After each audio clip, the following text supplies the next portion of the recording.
Raise your hand if you saw this coming.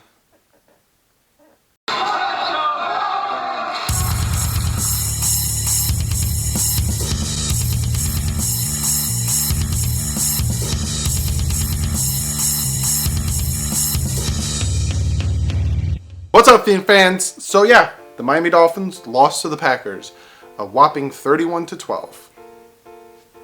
4 field goals. 4 field goals on offense.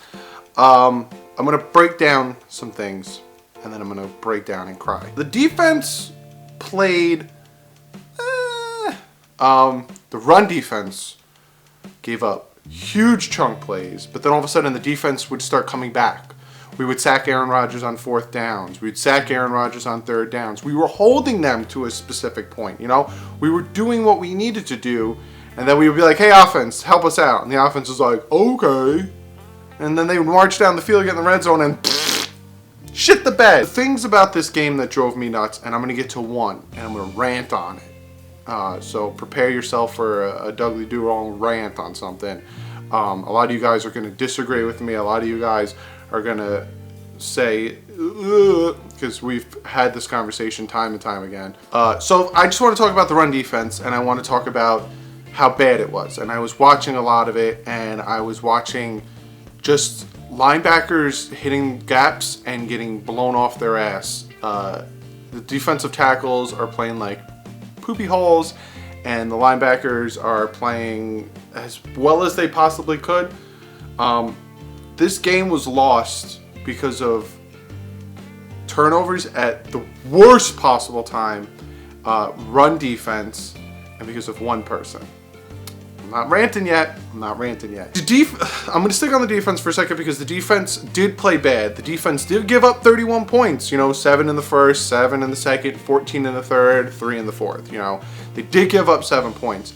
But a few of those points, like one of the touchdowns was, I get it.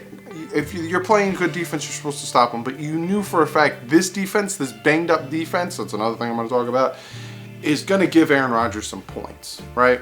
He's going to score some touchdowns. There was times where we stopped them. We stopped them on 3rd downs. We stopped them on 4th downs. We sacked them. There was some... All right, I'm going to get into it. I don't know why I keep saying, I'm going to do this. The officiating was bad. Did it cost the Dolphins the game? No, but I still need to bring up the officiating. If you followed me on Twitter, which I appreciate everyone that was following me on Twitter, we had conversations. We were tweeting back and forth through Twitter, so it was really fun. I was calling out when players were getting holed and no flag. Like Andre Branch was getting holed. Robert Quinn at one point had his jersey in the middle completely squeezed, and he's just, Jesus help me, getting held. No flag. Cameron Wake is getting held. No flag. That hit from 19 to Bobby McCain that knocked him out, gave him a concussion, you flip that. You flip that play, and you have Bobby McCain doing that to number 19. Bobby McCain is ejected from the game. And I know a lot of Packer fans are going to be like, bullshit, you're just a big baby, you lost. Hey, we got our asses whipped. I'm not taking your win away, but I'm just talking about penalties. And for you to say, oh, bullshit, da-da-da-da. It literally happened to you guys last week.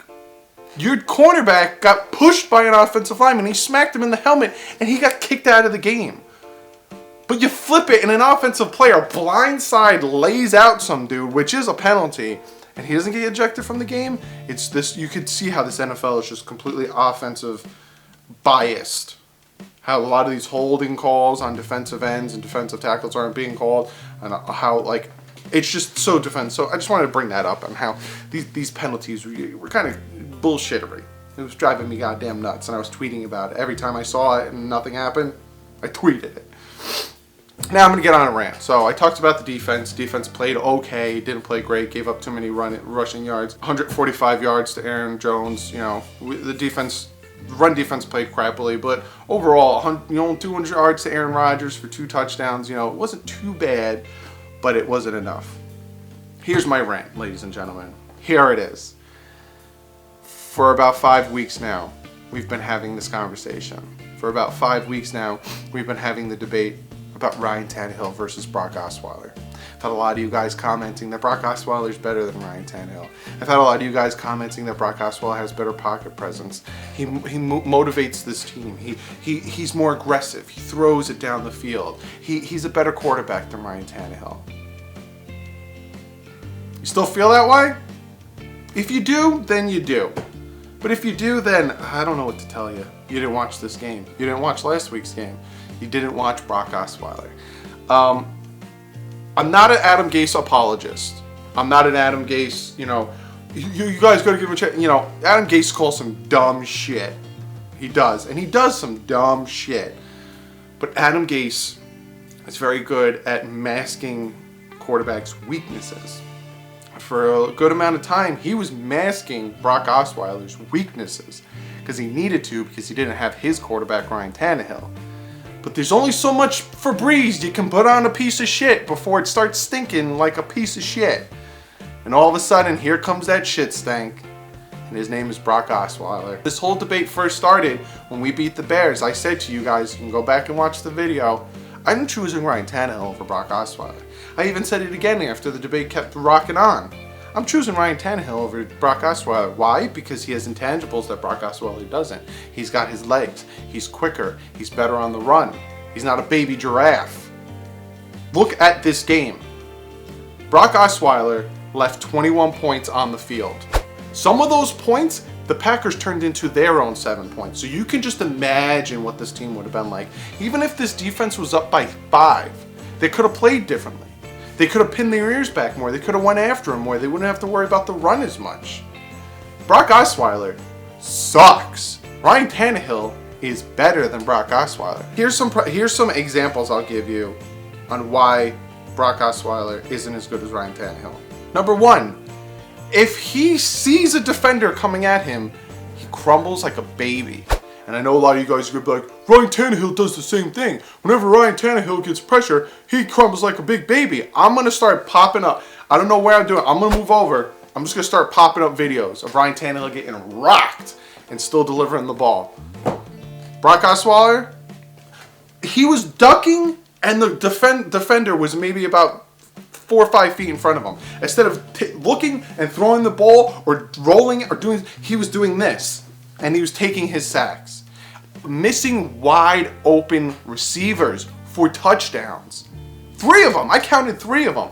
That snap over his head, I get it. It happens. The center snapped it over his head. He had 2 chances to jump on the ball. The first one is lanky ass, like, duh, and then he falls, and the Packers get the ball. We could have got a minimum of 3 out of that one. Brock Osweiler sucks. He sucks. If Ryan Tannehill can't go against the Colts, they need to put David Fales in. They need to put David Fales in. But they need to figure out if Ryan Tannehill can go and if he can definitely play against the Colts. If not, they need to make a move at quarterback. Because if you have Brock Osweiler starting for the rest of the season, the Dolphins might win 2 games. And that's all on the defense. That's not even on the offense. So Brock Osweiler, he's done. I'm done with him. He needs to go. Ryan Tannehill had a shitty offensive line, as bad as this, and he still made something out of nothing. Oh, god damn. So there's my rant. Brock Osweiler sucks. I want Ryan Tannehill back. If Ryan Tannehill can't come back, put David Fales in, or you gotta grab somebody, because Brock Osweiler cannot start for us for the rest of the season. Or, let him start for the rest of the season, and then we'll end up being 7-9. It's better than what we were last year. And the third thing that I wanted to ramble on about this loss and about this Miami Dolphins team is, goddamn, if it rains, it fucking pours with this team. Injuries after injury after injury. If you don't think this Dolphin team is unlucky, look at that Jakeem Grant injury. No one touched him. No one touched him. And I haven't seen anything officially yet, but he was dealing with an Achilles injury for a couple weeks now. I will bet you my left butt cheek that he tore his Achilles off of nothing. He did nothing. And that's just the Dolphins. He got injured. And then Bubble Wraps McGee, Devontae Parker, he got injured. Then Andre Branch, he got injured. It was just one after I needed you guys to hold up till the bye. So not only do we lose Albert Wilson, now we're going to lose Jakeem Grant. The life of being a Dolphin. Yeah, so yeah, the Dolphins lose 31-12. This was on the offense. I know the defense gave up, like I said, 145 rushing yards more. Gave up almost 200 yards rushing, I know. But you can't leave 21 points on the field with your shit quarterback. You just can't do it. So, Packers, tip my cap to you. I wish we had your quarterback. God damn, just watching Aaron Rodgers is just a thing of beauty. The way he evades sacks and just steps up in the pocket and moves left and right, always looking down the field. He's just... God damn, I'm envious of Aaron Rodgers. I just want him on the Dolphins. Tom Brady, he can go jump off a bridge. I'd want Aaron Rodgers. I want any other quarterback. I want the Dolphins to have a quarterback that I feel comfortable with. Russell Wilson, Ben Roethlisberger, Phillip Rivers, Aaron Rodgers. You know, there's a list of quarterbacks, Kirk Cousins, that I would have over all of these quarterbacks. Alex Smith, you know, should I keep going? Matt Ryan, Andrew Luck. We don't need the best. We just need good. Ryan Tannehill is okay. Anyway, I'm gonna start rambling again, going off on tangents. Comment below. Let me know what you guys thought about this game. I know I'm gonna get a ton of comments, which I look forward to. I really do look forward to it. About the debate between Brock Osweiler and Ryan Tannehill. Let me know why you think we lost. Let me know why Brock Osweiler is better than Ryan Tannehill. You gotta give me facts. Don't give me opinions. You gotta back it up. Back it up, boys. But let me get to your comment of the day. I'm taking this one for Twitter because I was really on Twitter talking to you guys, having a blast. I really appreciate all you guys who chat me on Twitter. So this one comes from Jarvis. He says to me, when do you think the Dolphins will move on from this quarterback nonsense? I went off on a tangent, literally, about quarterback situations. I really think that it's all going to predicate on Ryan Tannehill. If Ryan Tannehill can't go against the Colts, I think they will find out. They're going to give him a good amount of time to rest. The whole team, because the whole team is banged up to shit. They're going to give him a good time to rest. You'll probably see maybe Wednesday, Thursday, we'll start hearing about Ryan Tannehill. And we'll start hearing if he can go or not, or how his shoulder's doing, if he's able to throw this, or that. So essentially, that's around the time that the Dolphins need to make a decision on quarterback. I know I said it before, but they can't stick with Brock Osweiler. Brock Osweiler is not good, and he's not going to win games for this team. He's actually holding this team back. At least with David Fales, he's younger and he's more mobile. So he can somewhat do what the Dolphins need him to do. You know, he's been with the team longer too. So I think this is the perfect time for the Dolphins to decide what they need to do at quarterback. Just flip them. Have Brock Osweiler be the backup. Have David Fales be the starter. This is all if Ryan Tannehill can't go. If Ryan Tannehill can't go, then that's the situation. But thank you for the comment. Thank you guys for hanging out on Twitter with me. You know what I'm about to say. Follow me on Twitter. Whoop! I tweet out a ton of things all the time. As soon as I find out things, I let you guys know. Especially during the game, I tweet a lot. I have conversations with you guys. This game, I was tweeting out flags that weren't called, touchdowns that weren't thrown, that were wide open. So be sure to follow me on Twitter. Follow my second channel, The Bit Boys. We're getting ready for Christmas time. Christmas time is coming around the corner, so we're going to play a lot of Christmas games. That's in December, but right now we're playing a ton of games. So go over there, check it out, subscribe if you're not subscribed. Leave a comment, say, hey, play this game for Christmas if it's Christmas theme, and we'll play it. You never know.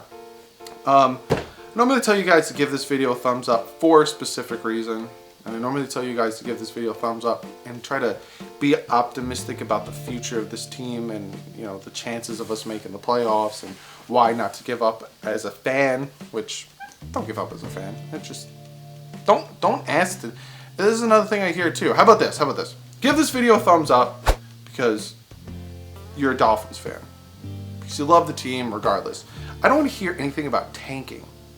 Let's tank for a better pick. All right, cool, let's tank. We'll get the first overall pick. What are the chances we get a Jamarcus Russell, a Ryan Leaf? You know, we get all these shit first round picks that don't pan out for anybody. It doesn't matter where you pick. It matters about how or who you pick. Your scouting process.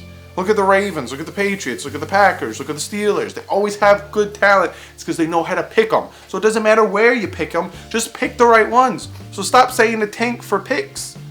I will never root for this team to tank. So just give this video a thumbs up because you're a diehard fan, and they're 5-5. It could be worse. It could be a lot worse, guys. You have no idea how decimated with injuries this team is, and they still are 5-5. That has to do with Adam Gase. That has to do with Adam Gase's calling. That has to do with the way he's running this team. As much as you hate his offensive play calling, which I do too, gotta give him credit. Subscribe if you're not subscribed already. I do this stuff all the time. I got picks on Wednesdays. I got previews. I got all this stuff. Comment below. Let me know what you wanted me to do for a bye week. Do you guys want me to answer your comments? So I'll do a Q&A video. You want me to live stream on Sunday? Let me know what you guys want me to do. Comment it below. Other than that, we friggin' lost. It is what it is. I'm not going to harp on it too much because I didn't really expect us to go into Lambeau and beat the Packers, especially with the injuries we have. But I will see you guys on Wednesday, unless something else happens, or unless I think of something else to make a video for you guys. But I'll see you guys on Wednesday with our picks. My dad will be back. But other than that, stay classy. Enjoy the bye. We don't have to watch this team lose, and hopefully we hear some good news.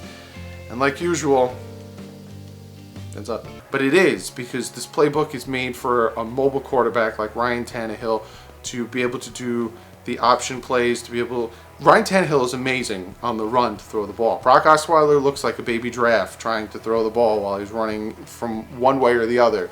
He looks like his feet are slowly melting into the ground when he moves out of the pocket. It hurts my eyes, and I think he's going to die. So